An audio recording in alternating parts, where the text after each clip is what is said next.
सिद्ध one dimensional, लेकिन तीर्थंकर मल्टी डायमेंशन, बहुआयामी, सर्व कल्याणकारी, सर्वस्पर्शी। ऐसी जो उनके व्यक्तिमत्व की, ऐसे उनकी जो तीर्थंकर नाम कर्म की, तीर्थंकर की चेतना तो मोक्ष में पधार गई, लेकिन तीर्थंकर नाम कर्म की उनकी जो संपत्ति है वो विश्व में है। जैसे पिता चला जाता है, लेकिन पिता ने बनाया हुआ मकान वो साथ में नहीं ले जा सकता है, पिता ने कमाया हुआ धन वो साथ में नहीं ले जा सकता है। वैसे ही तीर्थंकर परमात्मा, तीर्थंकर की चेतना ने अपनी लंबी यात्रा में जो तीर्थंकर नाम कर्म की पुण्य संपदा अर्जित करी थी, वो तीर्थंकर नाम कर्म की संपदा वो मोक्ष में जाने के बाद विश्व में रहती है। और उस संपदा को ग्रहण करने का कोई स्तोत्र है तो वो नमोध्वनम है। और उस नमोध्वनम की शक्ति के माध्यम से, उस ऊर्जा को ग्रहण करने के माध्यम से जब हम चलते हैं, मैंने कल एक वाक्य में आपको बताया था कि अपने बल पर तपस्या नहीं करनी, तपस्या करनी तो किसके बल पर करनी? देव गुरु के बल पर, उनकी शक्ति के बल पर। और उनकी शक्ति आपको 24 घंटे उपलब्ध है। लाइट कभी आएगी कभी जाएगी, लाइट कभी आएगी कभी जाएगी। लाइट को लेना हो तो कनेक्शन पहले लेना होगा, डिपॉजिट पहले भरना होगा, बाद में मीटर का पैसा भी भरना होगा। लेकिन सूर्य का उजाला लेना हो तो कनेक्शन की आवश्यकता की आंख खोलने की जरूरत है। सूर्य प्रकाश को ग्रहण करने के लिए किसकी जरूरत है? कनेक्शन की आंख खोलने की। ना मीटर की जरूरत है, ना फिटिंग की जरूरत है, ना मीटर की जरूरत है, ना फिटिंग की जरूरत है, ना डिपॉजिट की जरूरत है, ना कनेक्शन की जरूरत है। इसलिए तो हम कहते हैं नास्तं कदाचिदुपयासि न राहु गम्य स्पष्टीकरोसि सहसा युगपज्जगन् नाम्भोधरो धरनिरुद्ध महाप्रभाव सूर्यातिशायि महिमासि मुनीन्द्र लोकपज्जल गरानन लोकपैवानन। पूरे लोक में जिनका प्रकाश है, लोकस्थ उज्ज्वल करे, जो लोक में उद्योग करने वाले हैं, ऐसे जो तीर्थंकर है, उनके लाइट को, उनके प्रकाश को यदि ग्रहण करेंगे, जो जिसको ग्रहण करता है और ग्रहण करके जिसको वो धारण करता है, वो वैसा ही हो जाता है। अंतर मन का एक कैरेक्टर है, इनर बॉडी का एक कैरेक्टर है, नेचर है कि वो जिसको ग्रहण करता है वैसा हो जाता है। आंखें जिसको ग्रहण करती है वैसी नहीं होती है, कान जिसको ग्रहण करते हैं वैसा कान नहीं बनता है। जुबान चाहे जितना घी चख ले, जुबान चाहे जितना घी चख ले, जुबान कभी घी की होती नहीं है।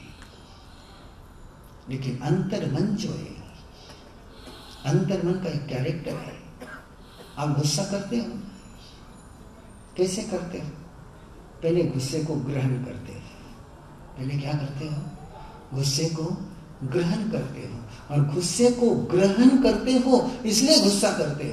गुस्सा ग्रहण मत करो तो गुस्सा कर ही नहीं सकोगे। गुस्सा करने के लिए पहले गुस्से को ग्रहण करना पड़ता है। गाली देने के लिए पहले गाली को, बिना सुने गाली, जो गाली आपने सुनी नहीं वो गाली आप दे सकते हैं? नहीं दे सकता, कोई व्यक्ति नहीं दे सकता। गाली सुननी होती है, गाली याद रखनी होती है, गाली पकड़ करके रखनी होती है, तभी वो जुबान पर निकल जाती है। ये नेचर है, ये प्रक्रिया है कि पहले ग्रहण फिर धारण, और धारण कर करके जिस समय उसको पूरा धारण कर लेते हैं तभी जाकर के आगे सृजन होता है। प्रकाश को ग्रहण करोगे, प्रकाश को धारण करोगे तो ही प्रकाश को जन्म दे पाओगे। अंधकार को ग्रहण करोगे, अंधकार को धारण करोगे तो अंधकार को ही जन्म दोगे। पाप को ग्रहण करोगे, पाप को धारण करोगे तो पाप को ही जन्म दोगे। धर्म को ग्रहण करोगे, धर्म को धारण करोगे तो धर्म को ही जन्म दोगे। इसलिए नमोत्तनम की जो ध्यान साधना देते हैं उसमें पांचों ही कलर में से 4 कलर की साधना तपस्या में कराते हैं और लाल रंग की साधना पारने के दिन कराते हैं कि निरंतर 4 दिन जिसमें वो 4 तत्व की साधना करता है, अरिहंत तत्व की, आचार्य तत्व की, उपाध्याय तत्व की, साधु तत्व की, निरंतर जब वो साधना करता है, उस प्रकाश को ग्रहण करता है, उस प्रकाश को धारण करता है। और जिस समय तपस्या चलती है तो सारा खाली रहता है, बाहर से कोई आता नहीं है, जगह बिल्कुल खाली रहती है। तो जितना ग्रहण करो उतना स्टोर होते ही चला जाता है। खाते पीते तुम ध्यान करोगे तो अंदर में स्टोर करने की जगह कितनी रहेगी, और जब आप खाओगे नहीं तो खाली कितनी जगह रहेगी, और जो भी खाली जगह रहेगी वो किससे भर जाएगी? वो सारी तीर्थंकर की ऊर्जा से भर जाएगी। और जब तीर्थंकर की ऊर्जा से तुम्हारा तन, तीर्थंकर की ऊर्जा से जब तुम्हारा मन, तीर्थंकर की ऊर्जा से जब तुम्हारी पूरी इनर बॉडी चार्ज हो जाती है तो जिंदगी में तुम कभी व्यर्थ का सोच नहीं सकोगे और अनर्थ कर नहीं सकोगे। जैसे आपकी इनर बॉडी होगी वैसा ही आपका कैरेक्टर होगा। जैसा आप सोचते हैं वैसा आप जी नहीं सकते, जैसा आप सोचते हो वैसा जी नहीं सकते। एक ही एग्जांपल, आप झगड़ना नहीं चाहते, बिना झगड़े आप रह नहीं सकते, आप गुस्सा करना नहीं चाहते। मुझे पक्का पता है कि किसी ने भी सुबह उठ करके कभी प्रार्थना नहीं करी होगी कि भगवान आज मेरा सबके साथ झगड़ा हो जाए, किसी ने प्रार्थना नहीं करी, लेकिन झगड़ा होता है। जैसा हम सोचते हैं वैसा हम जीते नहीं, क्योंकि हम जिएंगे वैसे ही जैसे हम हैं, वैसे हम जिएंगे, जैसे सोचते वैसे नहीं जिएंगे। इसलिए जिंदगी का तरीका चेंज करना हो, सोच को चेंज करने की बात तो तुम्हारी फॉरेन के नए नए जो मोटिवेटर आए ना वो बताते कि सोच बदलो। वो क्या कहते हैं आपको कि निगेटिव थिंकिंग चेंज करो, पॉजिटिव थिंकिंग शुरू करो। और आप भी बिल्कुल अच्छी अच्छी किताबें पढ़ करके हाँ सोचते हैं कि नेगेटिव थिंकिंग नहीं करनी चाहिए, नेगेटिव थिंकिंग नहीं करनी चाहिए। जरा अंदर से नेगेटिव थिंकिंग शुरू हो जाए उसमें कोई किताब याद नहीं आ रही, कोई किताब याद नहीं आती। नेगेटिव थिंकिंग नहीं करना चाह करके नेगेटिव थिंकिंग रुक नहीं सकती है जब तक कि अंदर की नेगेटिविटी ब्रेक नहीं होती है। और अंदर के नेगेटिव कैरेक्टर को, इनर बॉडी में जो नेगेटिविटी पड़ी है उसको समाप्त करना हो तो जब तक वहां तीर्थंकर का प्रकाश नहीं पहुंचेगा, जब तक वहां तीर्थंकर की ऊर्जा नहीं पहुंचेगी, जब तक वहां तीर्थंकर का लाइट नहीं पहुंचेगा, जब तक वहां तीर्थंकर की कृपा नहीं पहुंचेगी, तुम लाख कोशिश कर लो कुछ नहीं होने वाला। मैंने पहले दिन आपसे बात करते हुए कहा था कि अब भवी जीव बहुत करता है, बहुत करता है, बहुत करता है, उसके तुलना में भवी जीव बहुत कम काम करता है। लेकिन अब भवी जीव की सबसे बड़ी विडंबना है, सबसे बड़ी ट्रेजेडी है कि वो तीर्थंकर की ऊर्जा को ग्रहण नहीं कर सकता है। बड़ा गहरा सिद्धांत है हमारे यहां पर कि तीर्थंकर के समोशरण में अभवी जीव प्रवेश नहीं कर सकता है। तीर्थंकर का समोशरण तो पता ही होगा आपको, तीर्थंकर के समोशरण में सब आ सकते हैं, सब आते हैं, एक अभवी जीव आता ही नहीं। कि तीर्थंकर के समोशरण का एक विशिष्ट नियम है कि जिसने तीर्थंकर के समोशरण में प्रवेश कर लिया उसका मोक्ष पक्का हो गया। इस जन्म में कि अगले जन्म में, 10 जन्म में कि 20 जन्म में, जिसने एक बार तीर्थंकर को ग्रहण कर लिया उसका मोक्ष जाना पक्का हो गया। इसलिए अभवी जीव, उदाहरण आपको याद होगा, आपने सुना हुआ होगा, उसका संदर्भ जोड़ लीजिए। राजा श्रेणिक ने भगवान महावीर से पूछा कि मेरे नरक जाने से बचने का कोई उपाय है क्या?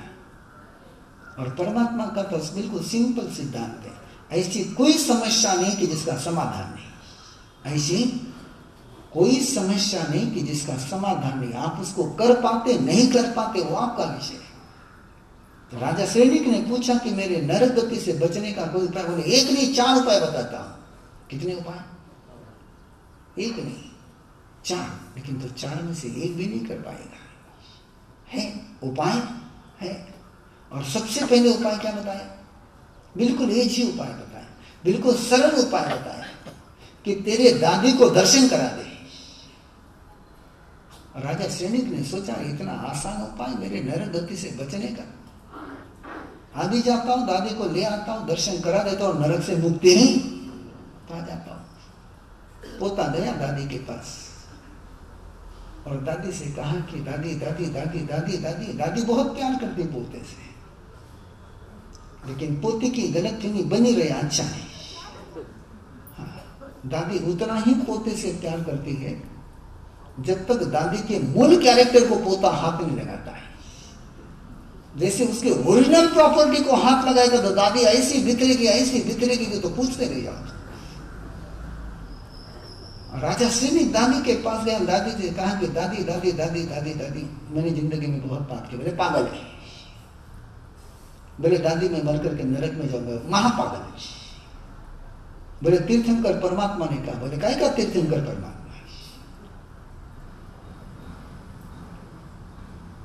राजा सैनिक को तो धक्के पर धक्के लगते चले जाए। फिर भी राजा सैनिक ने हिम्मत करके दादी से कहा कि दादी सच की झूठ, सच की झूठ, लेकिन परमात्मा ने ऐसा फरमाया कि तू परमात्मा के दर्शन कर ले तो मेरी नरक गति बच जाएगी। बोले सबसे बड़ा झूठ। बोले पांव तूने बांध लिए और मैं दर्शन करूंगा तो तेरे पांव कैसे छूटेंगे?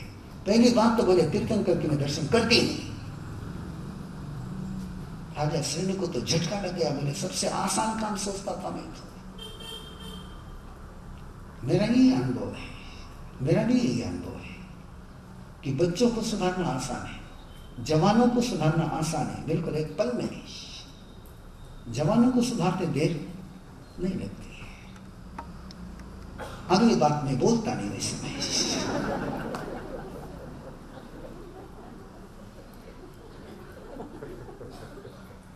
अब बिना बोले समझने वाले लोग को तो बोलने की जरूरत क्या है? हाँ? बहुत जिद करी, बहुत जिद करी, बहुत जिद करी कि तेरा मन नहीं, बेमन का तू देख ले। मैंने कहा ना कि पोते की गलतफहमी बनी रहनी चाहिए। दादी के ओरिजिनल प्रॉपर्टी को जब तक आप हाथ नहीं लगाते तब तक दादी तुम्हारे साथ है। उसकी ओरिजिनल प्रॉपर्टी को तुमने हाथ लगाया कि दादी हाथ से चलेगी। और बहुत कहा राजा सैनिक ने, बहुत कहा, लेकिन दादी मानी नहीं। पर पोता भी बड़ा जिद्दी था। बोले इसको दर्शन तो करा के रहूंगा। और पोते ने दादी को बहलाया, चल दादी 2-3 दिन के बाद बहलाया, चल अपन घूमने के लिए चलते हैं। अब वो पोता भूल गया कि तू पोता है तो वो दादी है। गलतफहमी होती है अपनी, बहुत गलतफहमी होती है। और वो दादी को बैठा करके रथ में बैठा करके ले जा रहा है। धीरे धीरे रथ घुमाते हुए उधर लेकर के गया जिधर परमात्मा विराजमान थे। और जैसे ही सामने समुद्र देखा, परमात्मा देखा, तो उसने दादी को कहा कि दादी दादी दादी उधर देख, भगवान महावीर विराजे। दादी उधर देखने के पहले उंगलियां लगाई, अपनी आंखों में आंखें फाड़ दी, आंखें फोड़ ली।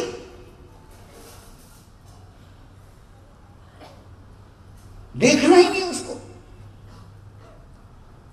एक अनुभवी जीव, ये कभी तीर्थंकर को ग्रहण कर ही नहीं सकते, तीर्थंकर के दर्शन कर ही नहीं सकते, तीर्थंकर की ऊर्जा